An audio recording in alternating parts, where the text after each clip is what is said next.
Assalamualaikum warahmatullahi wabarakatuh. Perkenalkan, nama saya Akmarani Giasani dari kelas 11 MIPA 2 absen 7. Di video kali ini, saya akan membahas kasus yang berkaitan dengan ancaman integrasi bangsa. Yang pertama, kita akan membahas peristiwa ledakan bom di depan Gereja Katedral Makassar pada Minggu 28 bulan 3 tahun 2021 yang membuat gempar masyarakat di Indonesia. Kabar kejadian ini menyebar dengan cepat melalui media, yaitu tentunya media sosial. Masyarakat mengecam, pihak kepolisian langsung melakukan penyelidikan. Dan alhasil, pihak kepolisian menemukan beberapa fakta yang terjadi dari kejadian bom ini. Begitu pula sikap Presiden Joko Widodo yang mengutuk keras aksi terorisme yang sering terjadi di Indonesia dan tentunya sangat memprihatinkan. Ledakan tersebut yang terjadi di Gereja Katedral Makassar terjadi pada pukul 10 pagi waktu Indonesia bagian tengah.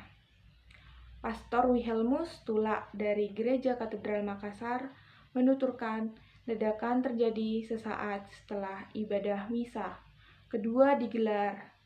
Ledakan bom di gereja tersebut mengakibatkan 1 korban tewas yang diduga pelaku bom bunuh diri tersebut, serta melukai 9 orang jemaat dan petugas gereja. Beruntungnya, gerak-gerik tersebut sudah dicurigai dan petugas keamanan gereja berhasil mencegahnya masuk. Tapi, sudah diamati petugas keamanan, kami dan dia menahan di pintu itu, di pintu gerbang, dan disitulah terjadi ledakan. Papar Wilhelmus. Ledakan cukup besar pun terekam kamera CCTV yang ada di sekitar lokasi. Akibat kejadian itu, 2 orang yang diduga pelaku dilaporkan tewas, serta 2 orang yang terdiri dari warga, petugas keamanan gereja, dan petugas keamanan kebersihan, serta jemaat mengalami luka akibat ledakan. Mereka pun dilarikan ke rumah sakit untuk mendapatkan penanganan serius. Sebagian sudah dipulangkan setelah mengalami luka ringan. Umat yang ikut beribadah kedua sudah pada pulang. Kebetulan gereja punya beberapa pintu masuk dan pintu keluar, jadi tidak terkonsentrasi di satu pintu, ujarnya. Saat itu terjadi sirkulasi jemaah misa antara mereka yang sudah selesai lalu pulang dan mereka yang datang untuk mengikuti jadwal misa selanjutnya. Wilhelmus menyebutkan 2 orang pelaku pengeboman datang mendekat ke pintu masuk Gereja Katedral Makassar dengan menaiki sepeda motor. Kapolda Sulawesi Selatan, Kapolda Irjen Merdisyam, menyebutkan ledakan tersebut memiliki daya ledak tinggi atau high explosive. Hal itu terlihat dari dampak yang ditimbulkan, seperti kerusakan pintu gerbang gereja, kerusakan kendaraan-kendaraan di sekitarnya, serta pecahnya kaca hotel yang berada di sekitar gereja. Itu jenis ledakan high explosive. Kerusakan terjadi di gereja, hanya pintu gerbang dan beberapa kendaraan, kata Merdisyam. Dalam wawancara dengan Kompas TV pada hari Minggu, tanggal 28 bulan 3 tahun 2021. Sementara itu, Kapolri Jenderal Sigit Listio menyampaikan ledakan diduga merupakan pengeboman bunuh diri yang menggunakan jenis bom panci. Yang kedua, peristiwa pengeboman ini dapat mengancam integrasi bangsa karena pemberontakan bersenjata melawan pemerintahan di Indonesia. Yang sah adalah bentuk ancaman militer yang dapat mendorong kewibawaan negara dan jalannya roda pemerintahan.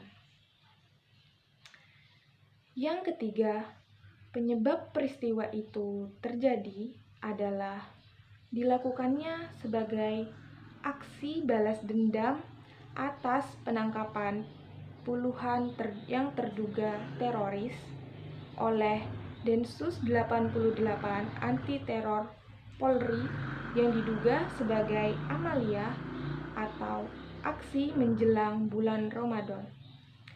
Mereka menyasar gereja karena mereka kelompok Wahabi takfiri yang kristofobia atau tidak menyukai orang-orang non-muslim.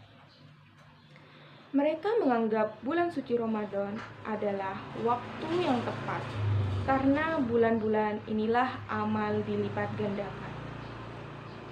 Ini bulan yang sakral untuk kelompok itu. Yang keempat, peristiwa tersebut memberikan dampak bagi bangsa karena mengancam keselamatan bangsa. Dengan apa? Dengan menebarkan rasa ketakutan yang mendalam, serta menimbulkan korban jiwa tanpa kenal peri kemanusiaan. Yang kelima, bagaimana cara agar peristiwa ini tidak terjadi atau tidak terulang kembali? Ya, kita harus meningkatkan kewaspadaan pada tempat peribadatan umat Kristiani dan tempat ibadah umat lainnya, dan juga untuk menjaga situasi tetap kondusif. Mulia mengatakan perlu peran serta dari tokoh agama, tokoh adat, ormas, tokoh pemuda, dan instansi terkait lainnya. Yang keenam, cara kita menyikapinya yaitu harus ada keberlanjutan dari program deradikalisasi pemerintah agar para bekas narapidana tak lagi terlibat gerakan terorisme. Harus ada peningkatan evaluasi, peningkatan koordinasi, dan keberlanjutan dari program-program deradikalisasi agar angka 11,4% ini menjadi 0. Demikianlah yang dapat saya sampaikan. Kurang lebihnya mohon maaf bila ada kekurangan atau salah kata. Saya akhiri. Wassalamualaikum warahmatullahi wabarakatuh.